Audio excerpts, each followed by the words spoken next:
Very good morning to you guys. Hope you're doing well. This is the COT data video for the 26th of the 6th, 2023. Well, I say the 26th because we're going to do it for Monday, because it's for the week ahead. And right, so remember this data is from Tuesday. All right, so we have to remember that this data is delayed. So there's like a caveat. So this data that you can see right now is from this date.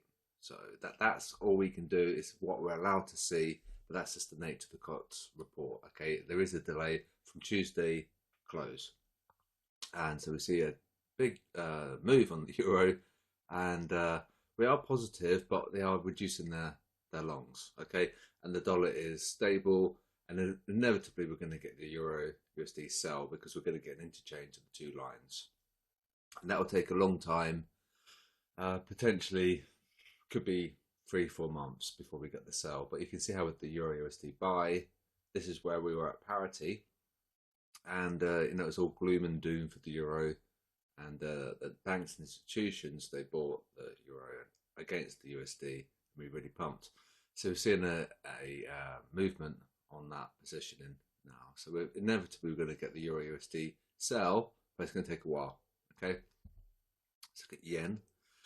And we had a lot of scary news out on the weekend about the Russian coup, and it looks like it's got resolved, but there might be some more stuff that's going to develop over the course of the week.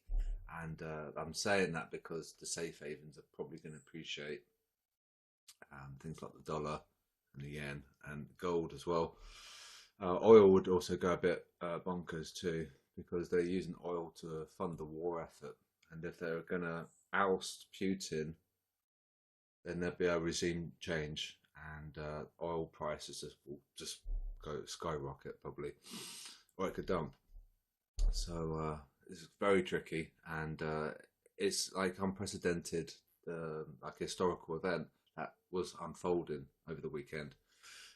Yen, so 104, 107. Now we need that to hold. Oh, we're breaking it. 111.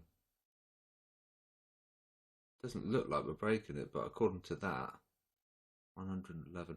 Oh, that's fine. Yeah, we've still got 4,000 contracts. We're coming close to that support. We'll have to see what happens on the COT report the following weekend, but we're coming close to breaking that support. And don't forget the VIX is getting crushed as well, so they're sucking the fear and volatility out of the market. Because of that, the yen might suffer a little bit. Yen off, Aussie on. Aussie, well, we're negative. You can see the zero line. We went from 61 to 49, so it's an increase of longs, but there isn't any signal there. Okay, but do note that we sort of stopped the downtrend a little bit. We just bucked the trend. We might come down again because we be developing a channel, you can see. So not much to be said there. Pound, we were really strong, weren't we? And right, so we really surged. Don't forget the Bank of England sent a shockwave in the market with a 50 basis point hike, and it started to the way that the pound was reacting after the BOE. It reminded me when Liz Truss and Kwasi were in charge, and the pound was just getting very sensitive to these fundamental moves, and it really did sort of fluctuate, and it looked a bit panicky. And I was wondering whether or not the pound softness against the USD could have led some weakness in the euro USD, and they sort of want to team up against the dollar, and if one weakens substantially, it can drag the other down. And I've seen it before a few times where the euro drags the pound down and the pound drags the euro down, and ideally the dollar doesn't like it when they're both strong, but if one weakens, then it can lead the other into some weakness. And so I should have probably mentioned that in the Discord, but I wasn't 100% sure, but I have seen it before from experience. When one suffers, one weakens, it can drag the other down. And we saw it on the euro USD, and we got to 1.1, and the retail guys have gone really long, and they decided to buy at the top, round number, I assume. So it dragged the euro down. So this might be changing by Friday, the pound, okay? And well, it should be because we did have a bit of a sell-off. CAD, bit like the Aussie, so much of a negative, but we're not doing much. We're just kind of chopping. We are making higher lows, so that's quite bullish. But we are below the zero, so not really much to be said about CAD, to be honest with you. I'll take the euro off. Actually, we'll put the yen back on. We want to look at the yen crosses, don't we? So there's the CAD yen long, because you know they bought the CAD more than they bought the yen. In fact, they really sold the yen, didn't they? So there's the CAD yen trade, which maybe you might have caught. I did catch some CAD yen last week. It was really nice. It was almost too easy, so I was a bit skeptical. This yen weakness is something that you can be definitely making some profit on.